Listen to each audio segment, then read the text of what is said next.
herë të parë në studion Adolindjes kënaqësi e madhe sepse neve na vyn shumë mjek, neve na vyn shumë njerëz për shembull që na shërojnë, na gjejnë ato smundjet ose na gjejnë besa edhe diagnozën që çka jemi, se gjithkush e ka një diagnozë tash, më varet çfarë. Por sido që tjetë kënaqësia jonë më e madhe është që sonte Verona Ahmeta sonte me neve këtu, edhe do të bisedojmë punën e asajna, do të bisedojmë pak për studime, për gjitha ato, sepse është shqiptare, edhe i thojnë më njëherë mirëmbrëma dhe mirë se erdhe. Mirëmbrëma, faleminderit. Mirëmbrëma Verona, pra Alush, po kalojmë prej një profesioni në profesion tjetër, sepse edhe profesioni mjekëdhënës çmohet shumë, sidomos neve dimi shqiptarët janë nëpër media. Po jo që doktorët nuk i kemi në media, sepse po mos na japin këshilla ndonjëherë edhe online, neve do i harrojmë mjek, se ne burra sidomos e kemi shumë problem shkojmë te mjeku. Kjo do ta vërteton edhe vetë tash Verona. Mirë se edhe pra në studion ton Veron, është hera parë që je këtu, do të thonë po nuk je hera parë në Norvegji, se ti ke lind ndoshta në Norvegji, ne nuk e dim, po do të mësojmë nga ty tani. Tregona pak kush është Verona? Verona, unë jam lind në Prishtinë, në të tretën, edhe me mamin dhe me babin kena ikë prej lufta. Okej, po. Jena ardhur në Norvegji në 98-ën. Kena kalu edhe pak kohë në Gjermani, para se jena ardhur në Norvegji. Jam rrit në Kristiansand, edhe i kum kalu studimet në Poloni, në Poznan, edhe jam kthy në Norvegji, e kum bë turnustjeneste në Arendal, edhe mandej jam ardhur në Oslo. Tash po punoj në din legje në Frogner edhe jam të specializuar në mjekësi të përgjithshme. Më e dim si fast lege këtu, do më në të gjirë ku punon të shqiptarë të këtu e mas leti. Na të këto, apo na të regon pak i ki rrugtimi jo të të mërit e karika mjekut, a qenë një dëshire ma hershme, apo lindi pas e edhe të Norvegji këtu? Unë doket, me dhe babi më kanë tregu që prej që jam kone vogël, ku më lujt me teddy bears, e kështë tu i shëru ato, edhe gjithë kum thonë, zdi as vetë që shka ardha ajo ide, gjithë kone shumë naturale për mu ba me mjekësin, edhe u kone diqysh e vetëmi profesion, që diqysh dhe ga mening për ma. Po në realitet edhe kështu është edhe, mëse shumicën e rasteve shenjat e pare janë aty dykun. Tash ku beshovë një fin duke rritë kompjuter, thëmë kja është i pa i ti mirë, dhe da dërgojmë ati, informatika i shumë përdore. Po tash ju Verona në Oslo jeni, e dini që ka shumë, më honën, konkurenca kogja e madhe e mjekve, edhe është, më honën, baza, kryeqendra e Norvegjisë. Edhe pra që të kryosh eksperienca më të mëdha këtu në kryeqytet, apo dëshira ishte që pak ta ndrosh edhe vendbanimin duke jetu kogja shumë vite në Kristiansand. Më prindi keni atje? Urdhë? Prind janë në Kristiansand, familjat, pjesa mami tjetër. dhe babi janë në Kristiansand. Po ne i përshëndesim si mos Anton Ahmeta, e kemi pas kolegë bashkëpunëtor shumicën e rasteve. Edhe besoj që nuk ka dhe që ka humb shumë prej vajzës tash Antoni, kur e din se çfarë vajzë ka dhe ka rrit bëhet mjeke, një profesion kogja i kërkuar ku do në botë, edhe mirë tha Lushi, po mos i kemi mjek dhe nuk do të mund të është edhe ta jetojmë jetën si duhet. Po tregona Verona për shembull fast lege, allmän lege, mjek i përgjithshëm. Është puna për shembull që përveç që mundet me mbikëqyr simptomet, edhe mundet me jep edhe diagnozën. Cilat janë pjesat tjera për shembull që mundet një mjek i përgjithshëm i bo, nëse unë si pacient vi. Derisa shkoj te specialisti, për shembull. Unë doke që tash vitet e fundit më bas Covidit, shumë në kumë po raste që ka herë ku mi thonë norvegjisht, me në raste mental helse, u konë më duket mendor. Që aty më duket fast lege yrke, mjekët e përgjithshëm në krejt Norvegjin e kanë një farë pression edhe det er økt behov. Prej pasientve, det må på. Prej pasientave. Edhe në njëtën kohë, den psykiske helsesektoren på ka ma pak kapacitet, edhe pse arsyeja pse u kon Covid edhe kam pas nevojë me zvoglu intak, e që ajo është shumë zare, që ajo më duket është një prej sanave që nështë njerëzit nuk e din, po munën më ardhë dykën kohë me të fastleggen och prata om hvordan du har det. Njerëzit unë e kam përshtypjen që njerëzit po presin shumë gjatë, edhe kujtojnë që dush më ardhë të miku kur Kur ka 5 muja, po. dhem dora ose dhem kama, po edhe kur dhem kryt. Metaforisht, dush më ardhë të miku, ma mirë hajde të miku se sa me prit gjatë edhe ki probleme edhe s'ki me ka me folë. Ko të fastlegin. Ja. Po. Po, super. Tregona edhe njerë, ku në cilën vend punon? Zyrja. Unë punoj në Zyrë Qytetit din lege, është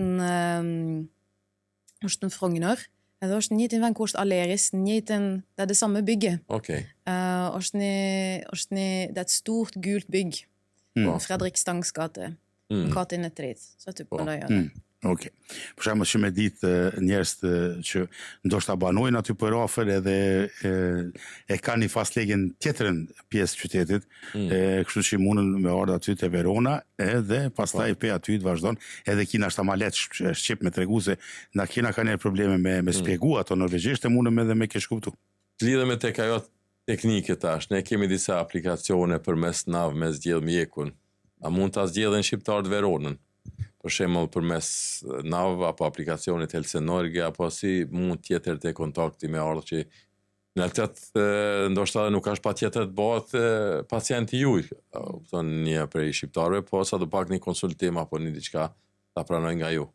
A është e mundshme kjo apo Ende që tash nuk është e mundshme, sepse sistemi është në Norvegji kështu që kur jesh fastlege, dush me pas një fastlegeliste.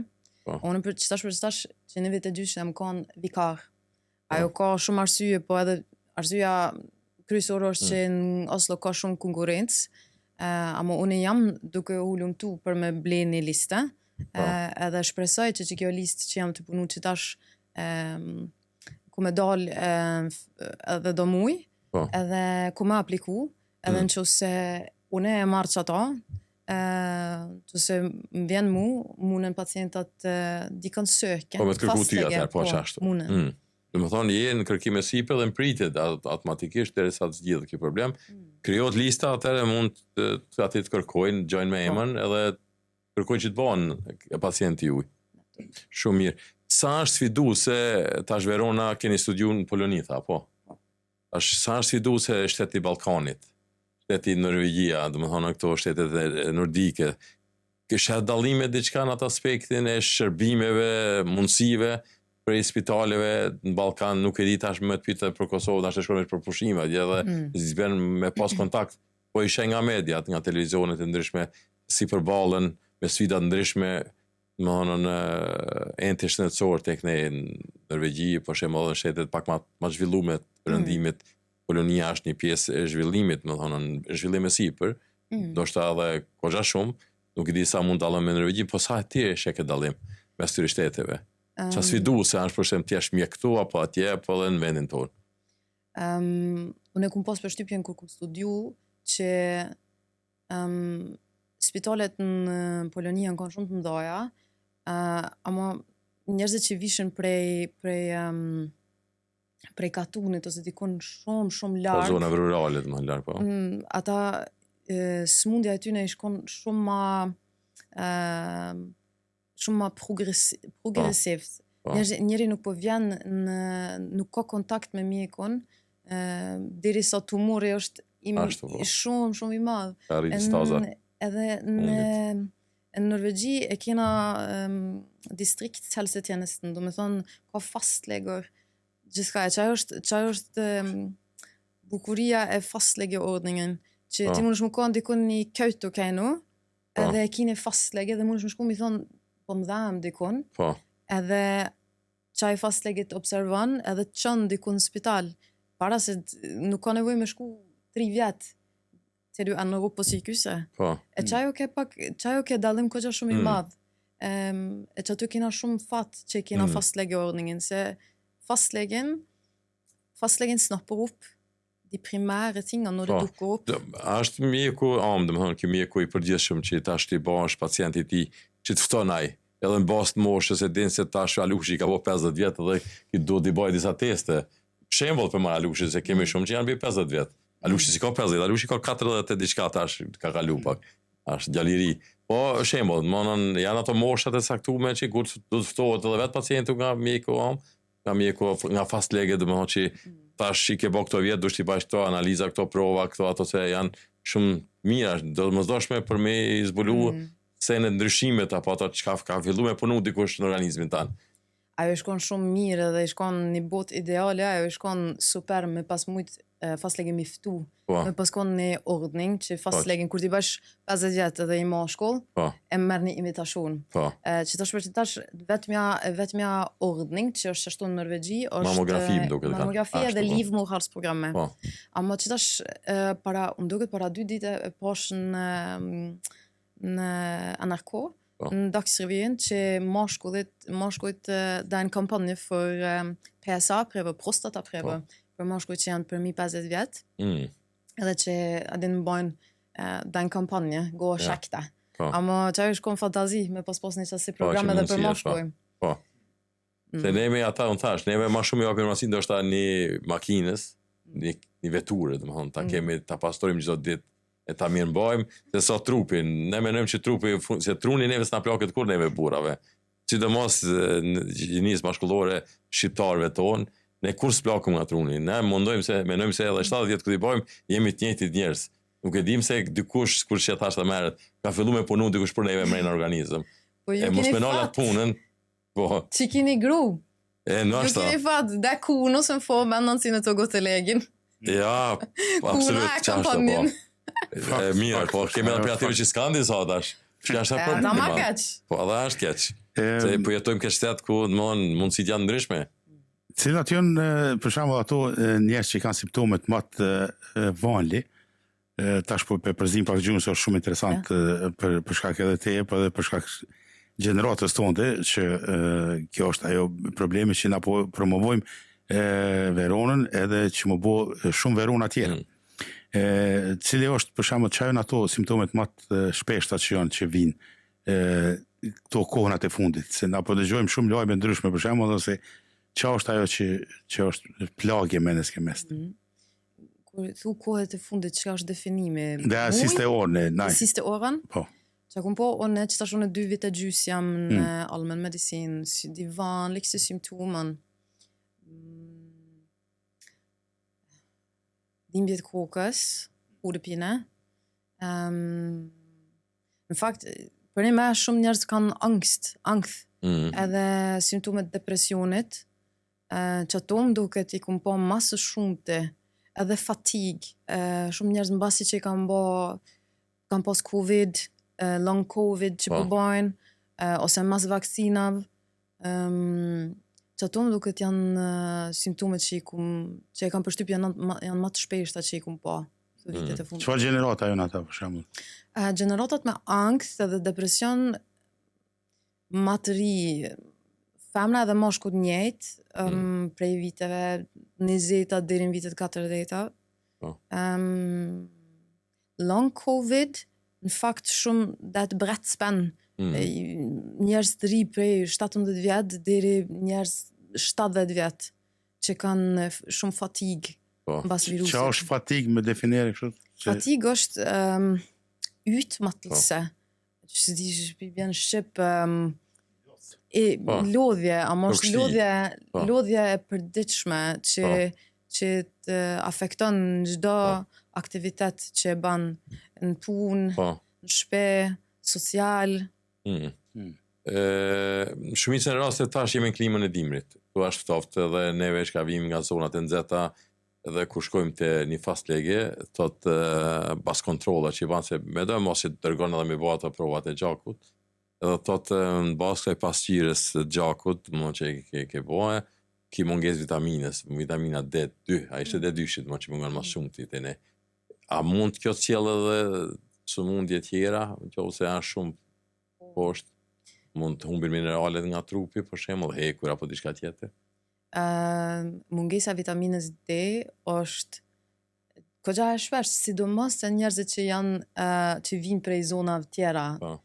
Mas shumë të shihet njerëzit që kanë shumë melanin, se ata ju vinë shumë a shumë kohë me rrezat UV për me prodhu vitamin D, ama shihet edhe shumë të njerëzit që janë prej arjes mediterrane, po. Mundet me shkaktu depresion, mundet me shkaktu dhimbjet e shnarve, se neve na vyn vitamina D për me prodhu kalcium, që na vyn për eshnat forta,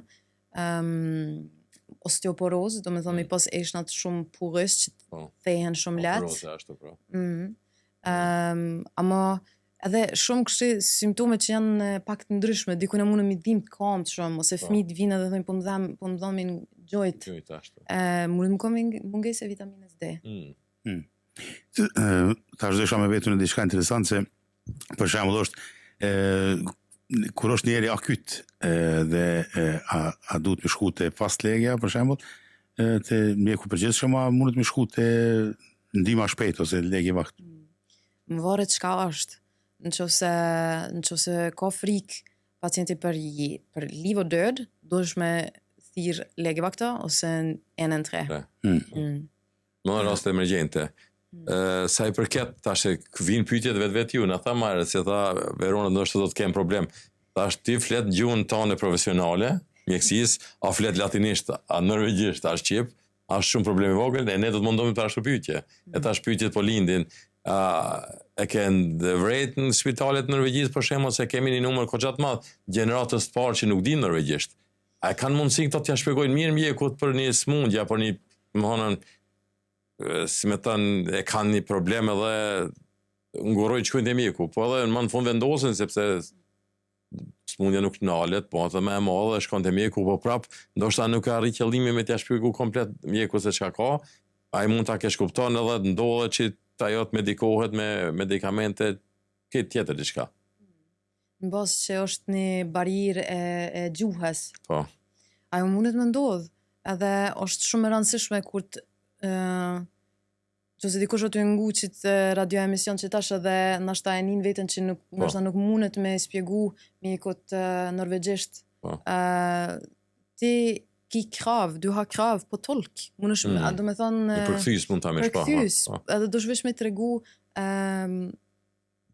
qasoj zyre, ku ti ki fastlege dhe i thu kam nevoj për kthys, albansk të norsk.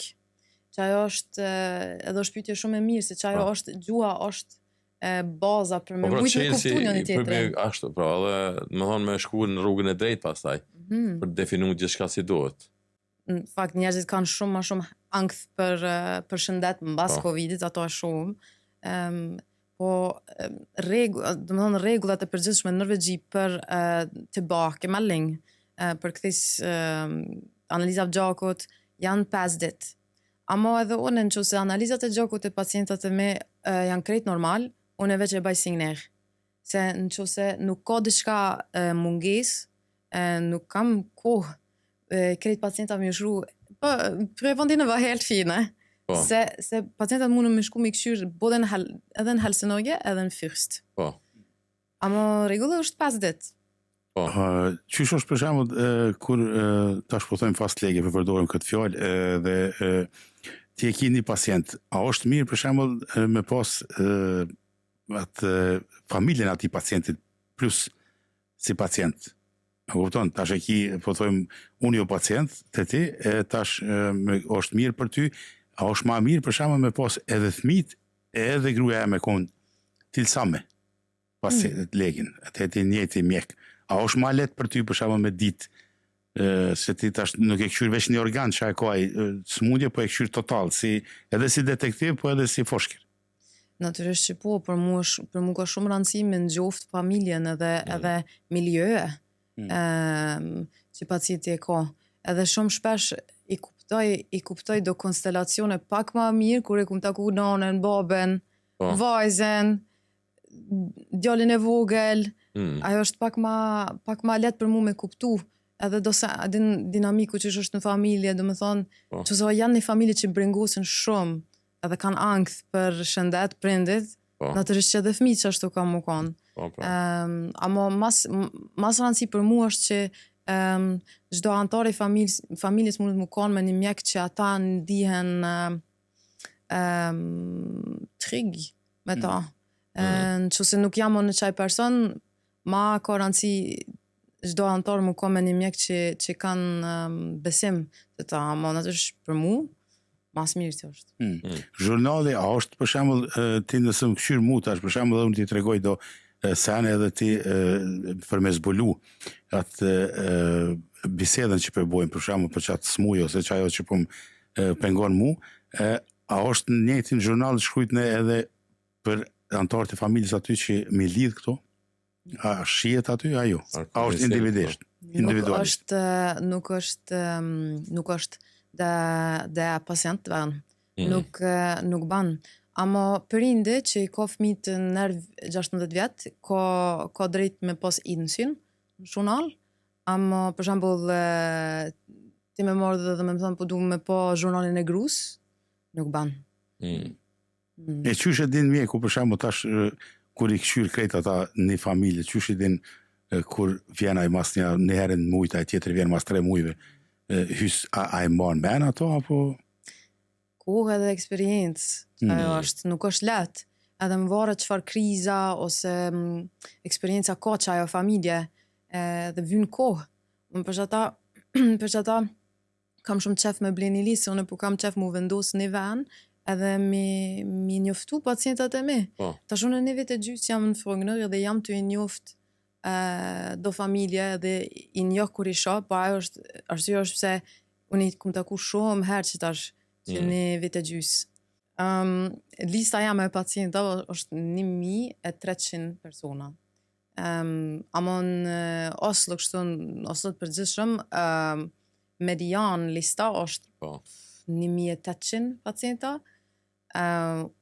Unë kam qef me pos gjumin e pa ndërprejnë. Sicili ka qef. Edhe unë pëlqen kur dal prej punës me shku në shtëpi, me bobok, me bo relax. Me harruat shabonet e tash. Unë kam qef këtë si gjithkush tjetër, kur e kry punën, me la punën aty. Edhe unë kum pas eksperienca kur pacienton kanë thirrë ora 2-3 natës si pidhem, një dham pidhem. Po tash nuk ka mundësi, ama nëse dikush ka qef, ndoshta me thirr mjekun 2 orë natës, mundesh ndoshta me gjetë një mjek personal. Cilat janë shqetësimet më shpeshta për shembull që i prekupon gratë këtë shtet?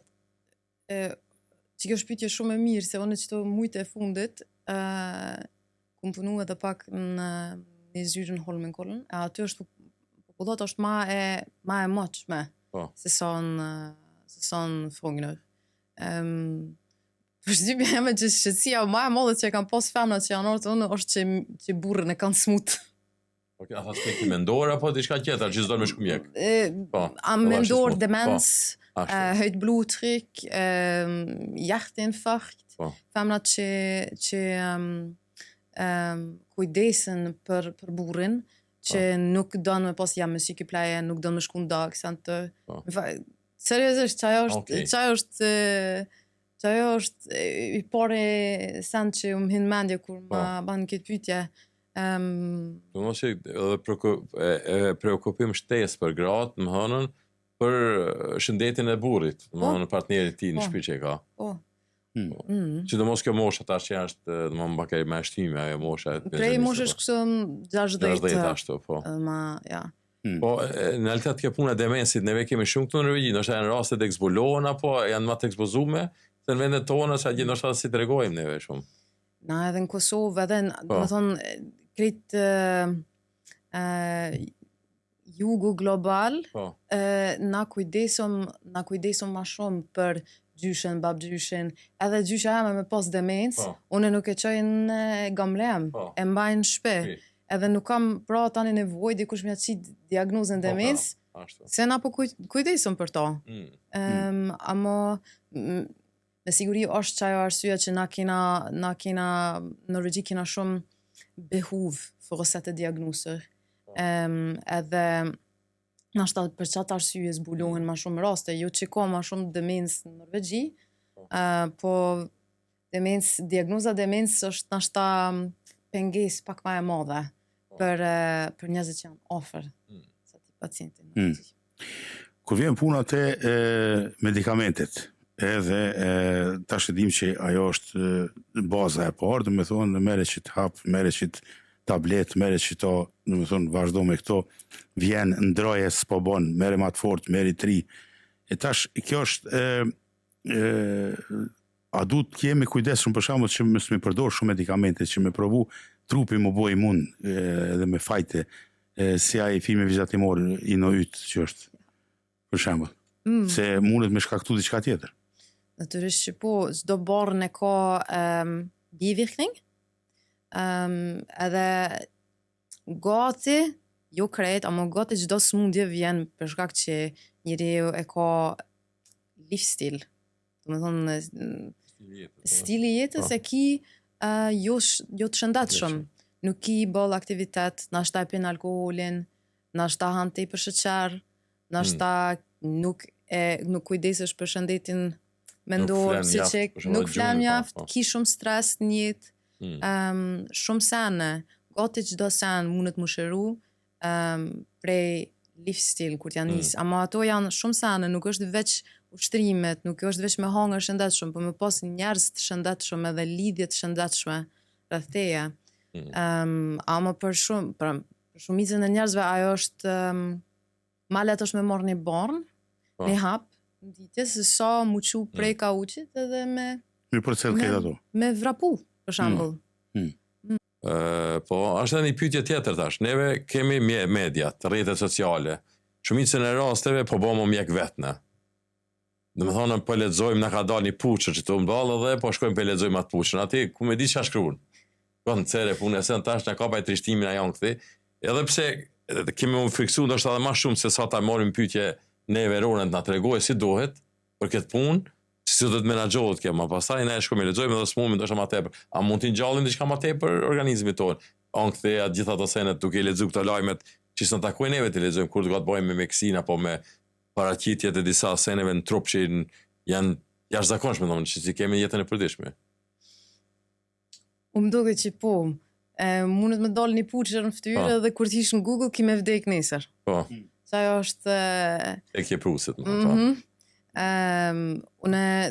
unë i kuptoj pacientat që kanë nevojë për me hulumtu edhe me ditë, edhe sidomos kur ka vend të tjerë shumë, dush me prit shumë të mjeku, hulumton vetë, ki Google, ki ChatGPT, ama i kisha sugjeruar njerëzit nashta pak ma bani ma kritisk, keni kujdes çka besoni, edhe keni pak besim të faktit që e keni trup që funksionon, edhe nëse ki pak zi që i bjen shqip ubehag, se ka ndryshim smerte edhe ubehag. Pa durushme, pa tolerushme më po. Që pa këndshme, mashku po. Bash, është ka diferencë shumë të madhe, çka është e pa këndshme, e çka është e pa durushme. E çka është shumë më rëndësi njerëzit me majt në men, se njerëzit vinë shpesh për senet që janë pa këndshme.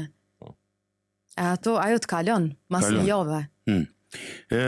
Kur jemi këtu, për shembull, nëse hin njëri me një chat GPT ose Google ose çka do të jetë, e lexon për një smundje ose një diçka që po të dhem ose në 5 ndryshme vendet, në 5 hasine shkruajnë 5 shërime të ndryshme ose 5 simptome ndryshme. A është më mirë mos me lezu hiç se mundet njëri me kon shumë adin me ra pishmon edhe në fund me shu shpirti. Unë principialisht nuk më pëlqen me i thonë njerëzve mos hulumta vetë edhe mos lyp informata vetë. Ama më duket që mundet me të trollu ma shumë ChatGPT që t'i jep 5 shërimet ndryshme se sa me shku të mjeku që unë nuk jam robot, nuk jam ChatGPT, po unë kam pak eksperiencë edhe kam shkollimin që ato 6 vjetë që e kum ba, plus turnus, e nashta unë që i kum po qëto raste, nashta 2-3 herë para se e arti, nashta unë mune me gjitë një shërim pak ma optimal se sa ChatGPT. A jeni edhe mjeku në herën chat GPT me këshyrë diçka? Në fakt, po, jam kon shumë e interesu në çka është ChatGPT, se na kena pas ka edhe KOI, do të thonë AI, ka edhe për mjek. Që tash është ty utvikling, është një program që ka mikrofon edhe i ban transkribon konsultacionit që unë e kam me ty si pacient. Do më thonë, unë mune me të këqyrë në sy, non-stop, edhe me folë me ty, pa shkru, se qaj programi i inqizon krejt, që ka po folëm na, edhe është inteligent, edhe krejt i transkribon. E qaj është, që ta e kom provu 2-3 herë, naturisht me somtik i fra pacienten, e qaj unë ka alon shumë për shtypje. I tha lushim e herët, apo afrohet fundi programit, kem kalu 4 minuta prej, asa po e vonë nëmë ndoshta pak edhe me Migenën, ishte knacit ju kem edhe juve edhe Migenën si kishim e herët, një mesazh për këtë publikun tonë shqiptar që kemi që ne kanë djekë sonte dhe në djekin atë javës, por shkak se ky program nuk të zhdu këtë kur, do të jetë pjesë e arkivit, intervista me Veronën, një mesazh, një këshillë e mirë për jo mos i analizo tash gjithë shqiptar pacient, se kur mendojmë pacient smut, me thonë, se pacienti i smut. Na jena smut. Po. Shqiptar janë smut, komplet. Një këshillë mirë për shqiptar, po thonë. Kena diçka s'kena normal. Para se me përgjigj.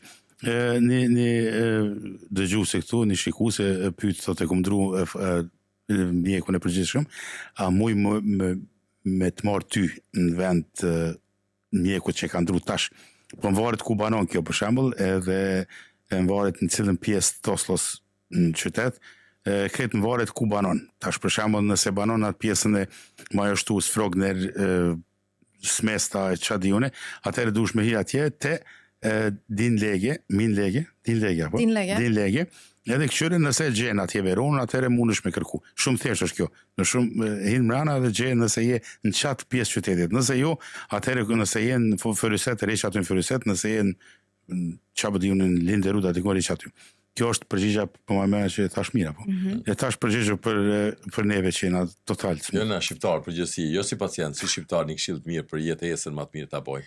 Një këshill për tanë shqiptarët. Mos hani pite, nejse. Mos hani pite. Ata se janë rregull shqiptar, jo, ki problem. Nashta ma njëri tjetrin ofër. Tregoni njëri tjetri që doni njëri tjetrin. Bani mend që faktorit që të mbron mas shumë të prej smundjes është çka shtin në gojë, çka shtin në mendje, edhe çka e lejon i din sirkel, çka lejon i dit milje. Në rrethin tanë, edhe në mendjet e tua.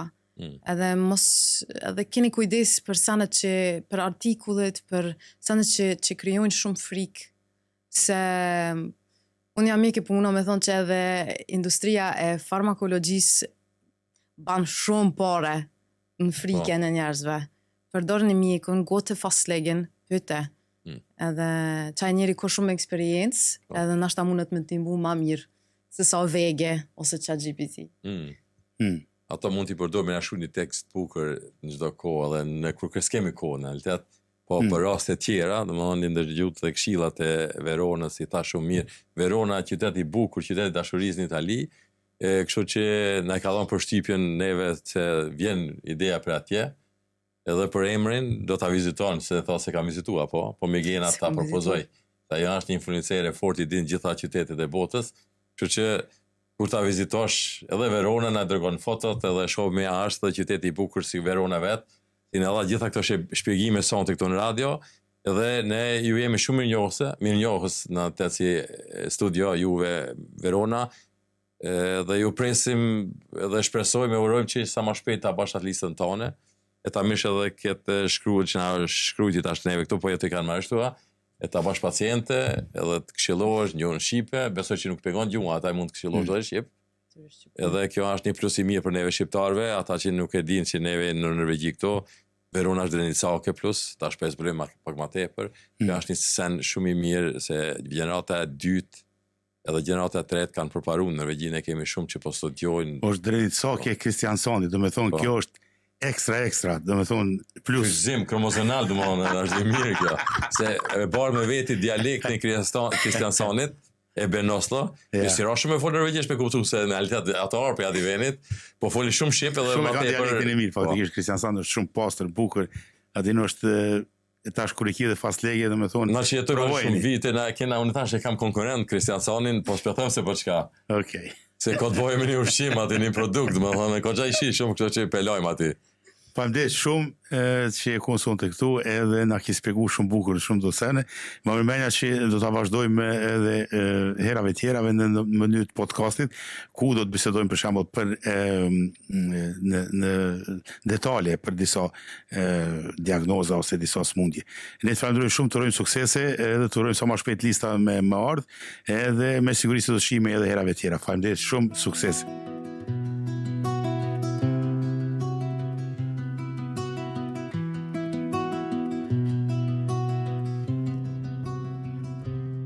Në gjdo hap, në gjdo frymarje, radio rilindja është gjithmon pranë jush, me melodite përqafojnë shpirtin dhe tinguj që prekin zemrën.